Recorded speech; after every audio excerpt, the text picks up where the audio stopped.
আকাশবাণী কলকাতা স্থানীয় সংবাদ পড়ছি সুদীপ বসু। প্রথম বিশেষ বিশেষ খবর। রাজ্যে পঞ্চায়েত ও পুরসভাগুলির আর্থিক পরিস্থিতি সহ একাধিক বিষয়ে পর্যালোচনায় রাজ্য সরকার ষষ্ঠ অর্থ কমিশন গঠন করেছে। পশ্চিমবঙ্গে বিনিয়োগে আগ্রহীদের সরকার পূর্ণ সহযোগিতা করবে বলে মুখ্যমন্ত্রী মমতা ব্যানার্জি জানিয়েছেন। নিউটাউনে ইনফোসিসের দ্বিতীয় ক্যাম্পাসের উদ্বোধন করেছেন তিনি। বাংলাদেশের বর্তমান পরিস্থিতিতে অনুপ্রবেশ ঠেকাতে বাহিনী তৎপর রয়েছে বলে বিএসএফ সাউথ বেঙ্গল ফ্রন্টিয়ারের আইজি এমপিএস পাওয়ার জানিয়েছেন। ভুয়ো পাসপোর্ট কাণ্ডে ধৃত দীপঙ্কর দাসের ২৬শে ডিসেম্বর পর্যন্ত পুলিশ হেফাজত। চলতি সপ্তাহের শেষ থেকে বিভিন্ন জেলায় বৃষ্টির পূর্বাভাস দিয়েছে আবহাওয়া দপ্তর। সন্তোষ ট্রফি ফুটবলে বাংলা ২-০ গোলে রাজস্থানকে হারিয়ে দিয়েছে। আসছি বিস্তারিত সংবাদে। রাজ্যে পঞ্চায়েত ও পুরসভাগুলির আর্থিক পরিস্থিতি সহ একাধিক বিষয় পর্যালোচনায় ষষ্ঠ অর্থ কমিশন গঠন করেছে রাজ্য সরকার। প্রাক্তন মুখ্য সচিব হরিকৃষ্ণ দ্বিবেদীর নেতৃত্বে ৫ সদস্যের এই কমিশন আগামী বছরের ১ এপ্রিল থেকে কাজ শুরু করবে। কমিশনের মেয়াদ ৫ বছর, যদিও কাজ শুরু করার ৬ মাসের মধ্যেই ষষ্ঠ অর্থ কমিশন তাদের প্রাথমিক সুপারিশ রাজ্যপালের কাছে জমা দেবে বলে অর্থ দপ্তর থেকে জারি করা বিজ্ঞপ্তিতে জানানো হয়েছে। অর্থ কমিশন রাজ্যের পঞ্চায়েত ও পুরসভাগুলির আর্থিক পরিস্থিতি পর্যালোচনা করবে। পাশাপাশি বিভিন্ন খাতে রাজ্য সরকারের আয়ের কত অংশ এই স্থানীয় সংস্থাগুলি পাবে তাও বিচার করবে কমিশন। শুধু রাজ্য সরকারের প্রদেয় অর্থ নয়, পঞ্চায়েত পুরসভা কিভাবে নিজেদের আয় বাড়াবে তার রূপরেখাও তৈরির দায়িত্ব রাজ্য অর্থ কমিশনের উপর ন্যস্ত হয়েছে। রাজ্যে ২০০ একর জমিতে সরকার বাংলা সিলিকন ভ্যালি তৈরি করছে বলে মুখ্যমন্ত্রী মমতা ব্যানার্জি জানিয়েছেন। আজ নিউটাউনের হাতিশালায় ইনফোসিসের দ্বিতীয় ক্যাম্পাসের উদ্বোধন উপলক্ষে ভাষণে মুখ্যমন্ত্রী বলেন, প্রায় ২৭,০০০ কোটি টাকা এখানে লগ্নি হবে। You have a huge pool, and we have the human talent pool. Now, these have made Bengal the most favored IT destination in India. We have set up Bengal Silicon Valley, just a replica of USA. We have provided 200 acres of land there, and you'll be happy to know there will be 27,000 core investment, and they will create 75,000 IT jobs. বাংলাকে IT hub বলে উল্লেখ করে মুখ্যমন্ত্রী বলেন, এ রাজ্যে এখন কাজের সুযোগ প্রচুর। ২২টি আইটি পার্ক তৈরি হয়েছে। রাজ্যে দক্ষ কর্মীর কোনো অভাব নেই বলেও তিনি উল্লেখ করেন। গত ১৩ বছরে একটিও কর্মদিবস নষ্ট হয়নি বলে জানিয়ে মুখ্যমন্ত্রী বলেন, পশ্চিমবঙ্গে কেউ বিনিয়োগ করতে চাইলে সরকার পূর্ণ সহযোগিতা করবে। রাজ্য সরকার কর্মসংস্থানের জন্য নানা নীতি তৈরি করেছে বলেও জানিয়েছেন মুখ্যমন্ত্রী। We have introduced so many policies, broadband policies. When I was a railway minister twice in India, at that time I started broadband policy. So broadband policies, data center policy, guideline for artificial intelligence and machine learning, their testaments to that. Even you'll be happy to know that Global Foundries, the world's third largest chip maker, has proposed to establish a semiconductor facility in Calcutta. ফেব্রুয়ারি মাসে বিশ্ববঙ্গ বাণিজ্য সম্মেলনে শিল্পপতি ও বিভিন্ন সংস্থার প্রতিনিধিদের আহ্বান জানিয়েছেন মুখ্যমন্ত্রী। উল্লেখ্য, হাতিশালায় ১৭ একর জমির ওপর ইনফোসিসের দ্বিতীয় ক্যাম্পাসটি গড়ে উঠেছে। এখানে কর্মসংস্থান হবে অন্তত ৪,০০০ জনের। রাজ্যের সাম্প্রতিক ট্যাব কেলেঙ্কারি থেকে শিক্ষা নিয়ে রাজ্য সরকার কন্যাশ্রী প্রকল্পে টাকা বন্টনের ক্ষেত্রে বিশেষ সতর্কতা অবলম্বন করছে।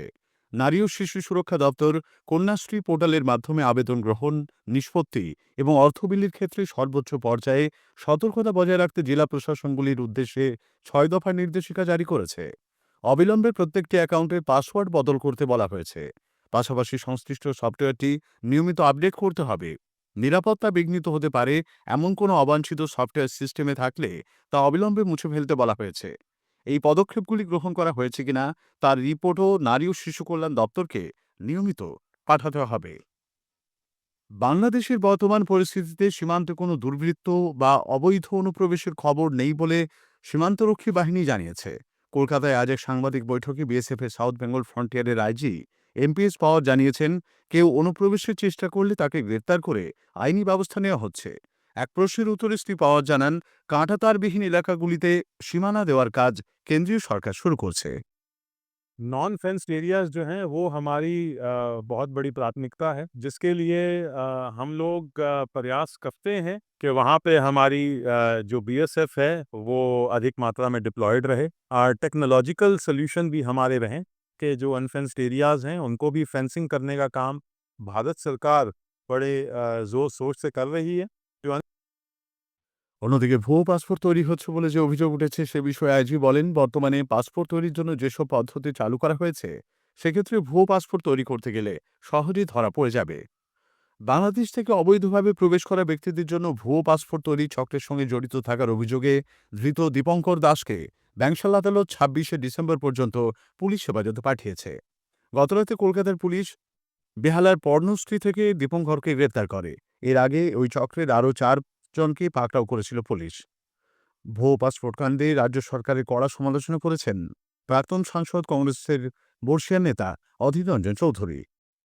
জালিয়াতি হচ্ছে পাসপোর্টের, এবং এই জালিয়াতির সঙ্গে এখানকার দালাল চক্র জড়িত। জালিয়াতিরই রাজ্য এটা। কালো টাকা পাবেন, ড্রাগস পাবেন, অস্ত্র পাবেন, জাল পাসপোর্ট পাবেন। এখানে ট্রাফিকিং হয়, মহিলা হিউম্যান অর্গান ট্রাফিকিংয়ের জন্য ব্যবহার করা হয় শিশুদেরকে। এখানে সব পাবেন।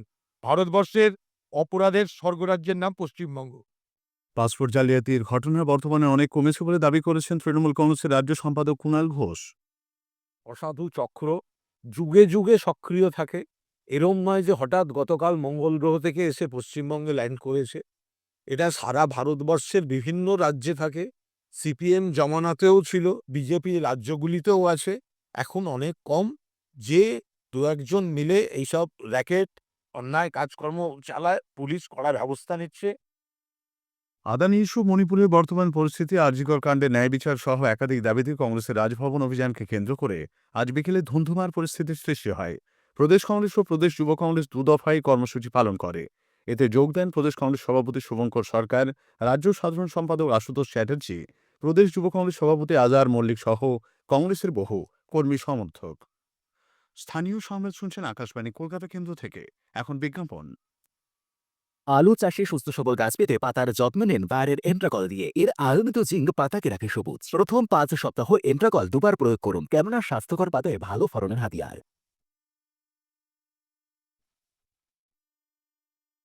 আমাদের সংবাদ শোনা যাচ্ছে ইউটিউব চ্যানেল আকাশবাণী সংবাদ কলকাতা, ফেসবুক ও ইনস্টাগ্রাম আকাশবাণী সংবাদ কলকাতা এবং এক্স হ্যান্ডেল এআইআর নিউজ কলকাতাতে। পশ্চিমবঙ্গ মধ্যশিক্ষা পর্ষদ ২০২৫-এ নতুন শিক্ষাবর্ষের ছুটির তালিকা প্রকাশ করেছে। এই তালিকা অনুসারে মোট ৬৫ দিন ছুটি থাকছে।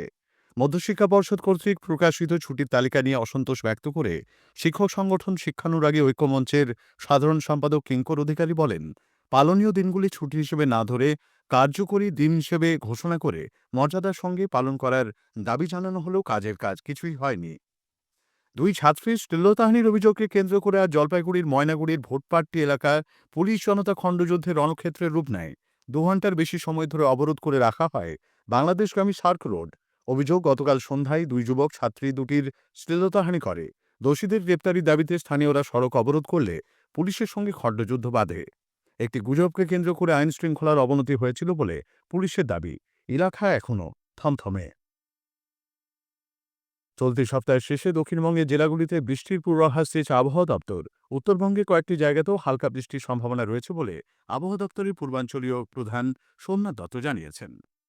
২০ তারিখে কয়েকটি জেলায় বিক্ষিপ্তভাবে ১-২ জায়গাতে ভেরি লাইট থেকে লাইট রেনফল হওয়ার সম্ভাবনা আছে। সেই জেলাগুলি হলো ঝাড়গ্রাম, পশ্চিমবঙ্গে পূর্ব মেদিনীপুর, হাওড়া, হুগলি, কলকাতা, উত্তর এবং দক্ষিণ ২৪ পরগনা এবং ইস্ট বর্ধমান। যেহেতু ইস্টার্লি উইন্ড বে অফ বেঙ্গল থেকেও কিছু ময়েশ্চার যাবে, তো সেই কারণে অত্যন্ত হালকা থেকে হালকা বৃষ্টি হলেও হয়ে যেতে পারে। আর মিনিমাম টেম্পারেচার ২ থেকে ৪ ডিগ্রি সেন্টিগ্রেড বাড়তে পারে আগামী দুদিনে।